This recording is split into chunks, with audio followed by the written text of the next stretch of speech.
Bismillahirrahmanirrahim. Assalamu alaikum. Today the topic of my lecture is surface tension of liquids and viscosity of liquids. Basically it's the topic of chapter number 5 chemistry first year. तो चलें इसे start करते हैं. First of all surface tension of liquids. Definition देखेंगे. Surface tension is a property of liquids which depends upon the strength of intermolecular forces. Surface tension क्या है? ये liquids की वो प्रॉपर्टी है जो इंटरमॉलिक्यूलर फोर्सेस की स्ट्रेंथ पे डिपेंड करती है. इंटरमॉलिक्यूलर फोर्सेस जैसे लंदन डिस्पर्जन फोर्सेस हो गई, डाइपोल इंड्यूस्ड डाइपोल फोर्सेस हो गई, तो इसके अलावा हाइड्रोजन बॉन्डिंग हो गई. ये सारी जो इंटरमॉलिक्यूलर फोर्सेस हैं अगर ये स्ट्रॉन्ग हैं तो सरफेस टेंशन उतनी ज़्यादा होती है. ये सरफेस टेंशन वो प्रॉपर्टी है जो डिपेंड करती है स्ट्रेंथ ऑफ इंटरमॉलिक्यूलर फोर्सेस पे, यानी जितनी ज़्यादा स्ट्रॉन्ग इंटरमॉलिक्यूलर फोर्सेस होंगी उतनी सरफेस टेंशन. तो इसको पहले देख लेते हैं कि सरफेस टेंशन है क्या. फॉर एग्जांपल ये हमारे पास एक लिक्विड है और इसके अंदर जो है ये मॉलिक्यूल्स हैं डिफरेंट. यहाँ पे 2 मॉलिक्यूल्स शो करवाए गए हैं.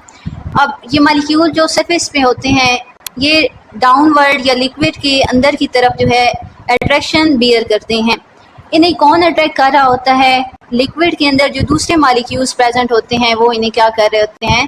अट्रैक्ट कर रहे होते हैं अपनी तरफ, यानी वो बॉन्डिंग के ज़रिए इंटरमॉलिक्यूलर फोर्सेस जो हैं उनके ज़रिए दूसरे मॉलिक्यूल ऊपर वाले मॉलिक्यूल्स को अट्रैक्ट कर रहे होते हैं. जैसे हाइड्रोजन बॉन्डिंग में सारे मॉलिक्यूल्स वाटर के हाइड्रोजन बॉन्डिंग के ज़रिए एक दूसरे के साथ अटैच होते हैं, तो जो सरफेस पे जो मॉलिक्यूल्स होते हैं वो अट्रैक्ट होते हैं inward due to the hydrogen bonding, और जो अंदर वाले मॉलिक्यूल होते हैं वो उस बॉन्डिंग की वजह से ऊपर वाले मॉलिक्यूल्स को डाउनवर्ड अट्रैक्ट करते हैं या इनसाइड अट्रैक्ट करते हैं. तो जितनी स्ट्रॉन्ग बॉन्डिंग होती है, जितनी ज़्यादा स्ट्रॉन्ग हाइड्रोजन बॉन्डिंग होगी या इंटरमॉलिक्यूलर फोर्सेस होंगी, मॉलिक्यूल्स उतने ज़्यादा जो है वो टेंशन या वो फोर्स बियर करेंगे और डाउनवर्ड अट्रैक्ट होंगे. और चूंकि सरफेस के मॉलिक्यूल्स डाउनवर्ड अट्रैक्शन बियर करते हैं तो इसे सरफेस टेंशन कहा जाता है इस फिनोमेना को. The molecules located at the free surface of the liquid are pulled by the molecules below the surface of the liquid.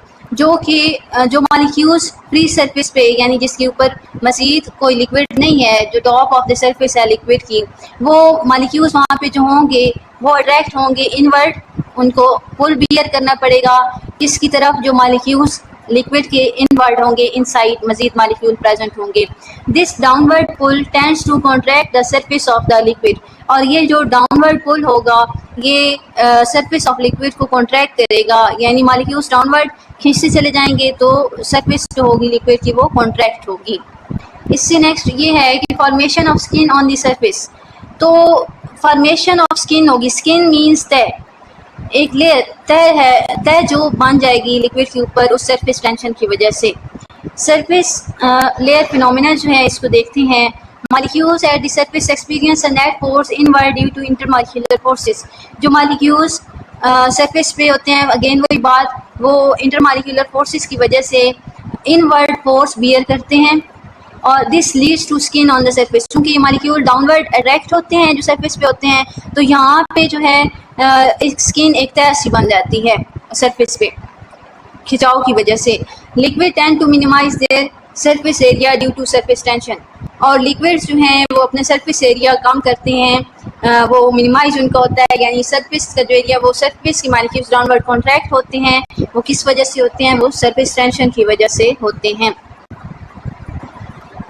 तो जिस स्किन की ये जो बात कर रहे हैं इट मीन्स कि वो स्किन जो सरफेस टेंशन की वजह से लिक्विड की सरफेस पे बनती है. ज़रूरी नहीं है कि वो विजिबल हो, जैसे वाटर के अंदर भी वो बनती है, लेकिन हमें ज़रूरी नहीं है कि हम उसे वो विजिबल हो, हमें वो तय नज़र आए, लेकिन लिक्विड्स के अंदर इंटरमॉलिक्यूलर फोर्सेस की वजह से वो स्किन जो है वो बनती है सरफेस टेंशन की वजह से. नेक्स्ट हमारे पास इफेक्ट्स ऑफ सरफेस टेंशन हैं. सरफेस टेंशन से के कौन कौन से इफेक्ट्स होते हैं? Surface tension influences various phenomena. बहुत सारे प्रोसीजर्स फिनोमेना जो हैं वो इससे अफेक्ट होते हैं, जैसे कि कैपिलरी एक्शन. सो कैपिलरी एक्शन क्या है? हम कहते हैं कि प्लांट्स में रूट्स के ज़रिए वाटर जो है ये अपवर्ड राइज करता है, रूट से लीव्स तक पहुंचता है, यानी डाउन टू अप राइज करता है up to the leaves. Plants के अंदर वाटर का अपवर्ड मूवमेंट जो है ये कैपिलरी एक्शन कहलाता है. पानी का ऊपर की तरफ जाना, पानी के मॉलिक्यूल्स का. अब ये होता कैसे है कि वाटर जो है वो रूट से अपवर्ड जाता है। ये कैपिलरी रिएक्शन के ज़रिए होता है। इसमें बेसिकली दो तरह की फोर्सेस, कोहेजन और एडिशन जो हैं ये रोल प्ले करती हैं, लेकिन चूंकि ये हमारा टॉपिक ऑफ डिस्कशन नहीं है तो हम इसको फ़िलहाल नहीं देखेंगे। अभी हम ये बात करेंगे कि जो प्लांट्स में वाटर का अपवर्ड मूव करना है ये सरफेस टेंशन की वजह से है। बेसिकली सरफेस टेंशन की वजह से कैसे है कि जो वाटर के मालिक्यूल्स हैं, फॉर एग्जांपल यहाँ पे बेस पे रूट्स में ये वाटर प्रेजेंट है, तो जो ऊपर वाले मालिक्यूल्स हैं ये नीचे वाले मालिक्यूल्स को बॉन्डिंग के जरिए अपवर्ड अट्रैक्ट करते हैं। इसी तरह ये मालिक्यूल्स जो हैं ये अपवर्ड राइज करते चले जाते हैं। सरफेस टेंशन है ना कि ऊपर वाले मालिक्यूल्स अट्रैक्ट होंगे डाउनवर्ड मालिक्यूल्स की तरफ, तो ये जो मालिक्यूल एक दूसरे के साथ मिलते चले जाएंगे और अपवर्ड वो राइज करते चले जाते हैं। तने के अंदर प्लांट्स के जो तने होते हैं उनसे आगे लीव्स तक वाटर जो है अपवर्ड राइज करता है, और इसे कहते हैं कि ये कैपिलरी रिएक्शन है। तो capillary reaction basically surface tension की वजह से होता है। इसके अलावा वेटिंग ऑफ सरफेस हो गया, या फॉर्मेशन ऑफ ड्रॉपलेट्स हो गया, या फॉर्मेशन ऑफ बबल्स, ये सारे भी सरफेस टेंशन की वजह से हैं। इसकी आपको एक एग्जांपल देती हूँ कि जो वेटिंग ऑफ सरफेसेस है, जैसे अगर हम हाथ धोते हैं तो हमारे हाथ पे कुछ ड्रॉप्स जो हैं धोने के बाद विजिबल होते हैं, यानी जो पानी है वो ड्रॉप्स की सूरत हमारे हाथों पे या हमारी बॉडी पे नज़र आता है। इसके अलावा ड्रॉपलेट्स की फॉर्मेशन, जैसे कोई टैप खुली हो तो उसमें से पानी जब बह रहा होता है तो हम देखते हैं कि वो स्मॉल ड्रॉप्स की सूरत में वाटर जो है डाउनवर्ड आता है। वो किसी और सूरत में, किसी और फॉर्म में क्यों नहीं डाउनवर्ड क्यों नहीं आते वो ड्रॉपलेट्स, या वो लगातार एक्सट्रीम की सूरत में डाउनवर्ड क्यों नहीं आते, यानी आपने थोड़ा सा टैप को खोला तो ड्रॉपलेट्स की सूरत में वो रेक्टेंगुलर शेप क्यों नहीं होती। उसकी वजह ये है कि जो सरफेसेस वेट होती हैं तो उन पर भी ड्रॉपलेट्स बन जाते हैं। पानी जब टैप में से निकलता है तो वो भी ड्रॉपलेट्स की सूरत में डाउनवर्ड गिरता है। उसकी वजह ये है कि हाइड्रोजन बॉन्डिंग की वजह से मालिक्यूल्स जो हैं वो इनवर्ड जो हैं वो अट्रैक्शन बियर करते हैं, यानी वाटर के मालिक्यूल्स, अब वाटर बह रहा है ना तो वाटर के जो मालिक्यूल्स हैं वो हर मालिक्यूल एक दूसरे की तरफ अट्रैक्शन बियर कर रहा है, तो वो एक स्फेरिकल शेप यानी ड्रॉप्स की सूरत इख्तियार कर जाता है। यानी उस ड्रॉप के अंदर इनवर्ड अट्रैक्शन जो है वो प्रेजेंट होती है, जिसकी वजह से वो स्फेरिकल हो जाता है, या आप कह लेंगे सरफेस टेंशन होती है। यानी ये हाइड्रोजन बॉन्डिंग की वजह से मालिक्यूल्स जो हैं एक दूसरे को अट्रैक्ट करते हैं और वो बबल्स की सूरत इख्तियार करते हैं या वो ड्रॉपलेट्स की सूरत इख्तियार करते हैं। तो बेसिकली इसके पीछे हाइड्रोजन बॉन्डिंग होती है जैसे वाटर के अंदर है, और ये फिनोमेना जो है वो सरफेस टेंशन की वजह से एग्जिस्ट करता है, जिसकी वजह से हमें वाटर के ड्रॉपलेट्स की स्फेरिकल शेप ही नज़र आती है, क्योंकि वो ड्रॉपलेट्स जो हैं वो इनवर्ड अट्रैक्शन बियर कर रहे होते हैं। होप सो आपको समझ आ गई होगी। अगर नहीं आई तो फिर भी आप क्वेश्चन जो है कमेंट सेक्शन में कर सकते हैं। You will be provided with the best possible answer. तो इसमें हम देख रहे हैं कि फैक्टर्स अफेक्टिंग सरफेस टेंशन, वो कौन से फैक्टर हैं जो सरफेस टेंशन को अफेक्ट करते हैं। इसमें दो फैक्टर्स हैं, टेम्परेचर और इंटरमॉलिक्यूलर फोर्सेस। देखिए हमारे पास कोई अगर कंटेनर में कोई भी लिक्विड है, उसके जो टॉप के हैं मालिक्यूल्स, जो सरफेस पे मालिक्यूल्स हैं वो अंदर वाले मालिक्यूल्स की तरफ अट्रैक्ट होते हैं किसी इंटरमॉलिक्यूलर फोर्स की वजह से। अब इंटरमॉलिक्यूलर फोर्स अगर हम टेम्परेचर बढ़ाएंगे तो ये इंटरमॉलिक्यूलर फोर्सेस ही टूटने लग जाएंगी, यहाँ से ये फोर्सेस ही ब्रेक होना शुरू हो जाएंगी। तो हम कहते हैं कि ये मालिक्यूल्स जो हैं ये रैंडम मोशन में आ जाएंगे और ये फोर्सेस, इंटरमॉलिक्यूलर फोर्सेस ब्रेक होने लग जाएंगी जब हम टेम्परेचर देंगे उस लिक्विड को। तो चूंकि ये फोर्सेस ही नहीं रहेंगी, मालिक्यूल्स इनवर्ड अट्रैक्शन ही बियर नहीं करेंगे, तो ये जो है सरफेस टेंशन ये डिक्रीज होने लग जाएगी टेम्परेचर इंक्रीज करने की वजह से। और दूसरा फैक्टर इंटरमॉलिक्यूलर फोर्सेस हैं, जितनी स्ट्रॉन्ग इंटरमॉलिक्यूलर फोर्सेस होंगी उतना ही जो है सरफेस टेंशन ज़्यादा होगी। अगेन वही बात कि जितनी ज़्यादा यहाँ पे ये इंटरमॉलिक्यूलर फोर्सेस होंगी, यानी कि टॉप के मालिक्यूल्स जो हैं, सरफेस के जो मालिक्यूल्स हैं, जितना ज़्यादा ये इनवर्ड अट्रैक्ट होंगे, जितनी ज़्यादा स्ट्रॉन्ग इंटरमॉलिक्यूलर फोर्सेस इनमें होंगी, जैसे हाइड्रोजन बॉन्डिंग हो गई, जितनी स्ट्रॉन्ग वो बॉन्डिंग होगी उतनी ही ज़्यादा सरफेस टेंशन होगी। नेक्स्ट जो है सरफेस टेंशन रेफरेंस वैल्यूज़ हैं। इसमें कुछ लिक्विड्स जो हैं उनकी सरफेस टेंशन की वैल्यूज़ दी गई हैं। ये बुक पे भी टेबल आपके पास बुक में जो है अवेलेबल है। और वाटर के जो है लिक्विड में हमारे पास वाटर है तो उसकी सरफेस टेंशन जो है 72.75 न्यूटन पर मीटर है। इसी तरह इथाइल अल्कोहल की, मिथाइल अल्कोहल की, एसीटोन की, बेंजीन और कार्बन टेट्राफ्लोराइड की इन सब की कितनी कितनी सरफेस टेंशन है वो यहाँ पे वैल्यूज दी गई हैं। नेक्स्ट हमारे पास जो टॉपिक ऑफ डिस्कशन है वो विस्कोसिटी ऑफ लिक्विड्स है। विस्कोसिटी ऑफ लिक्विड्स यानी viscosity is the measure of liquid resistance to flow. Viscosity जो है लिक्विड जो अपने फ्लो में रेजिस्टेंस या रुकावट बियर करता है उसे विस्कोसिटी कहते हैं। जैसे हम एग्जांपल लेते हैं दो लिक्विड्स की, यहाँ पे हमारे पास वाटर है और ये हमारे पास हनी है।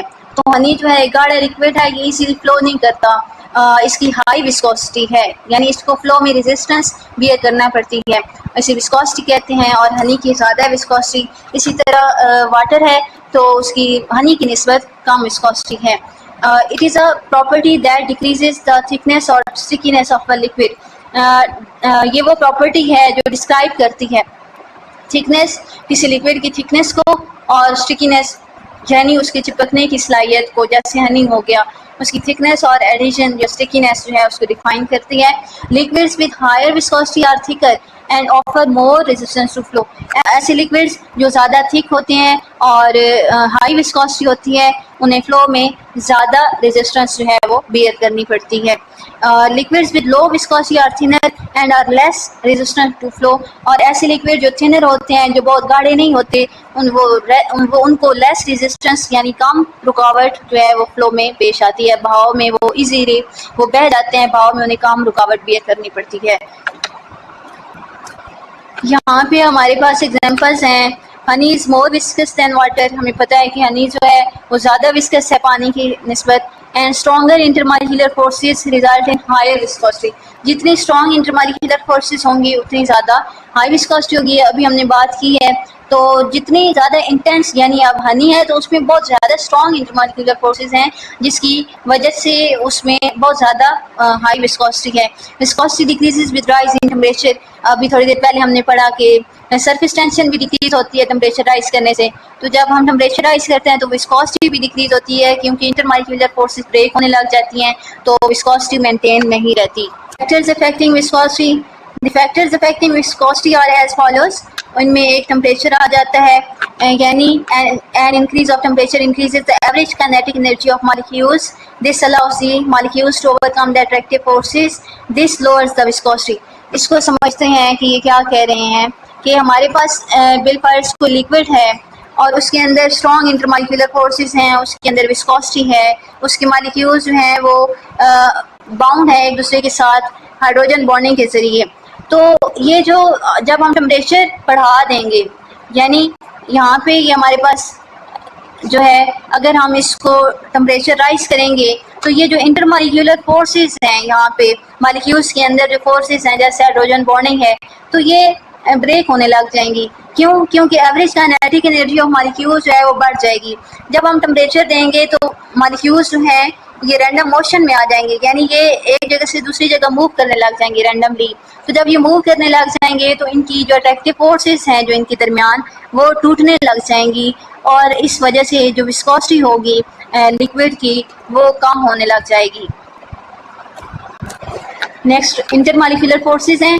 The stronger the intermolecular forces, the greater the viscosity of liquids, because liquids molecules cannot move around each other freely, so the resistance to flow increases. तो कहते हैं कि जितनी ज़्यादा स्ट्रॉन्ग होंगी इंटरमॉलिक्यूलर फोर्सेस उतनी ज़्यादा विस्कोसिटी ऑफ लिक्विड्स होगी।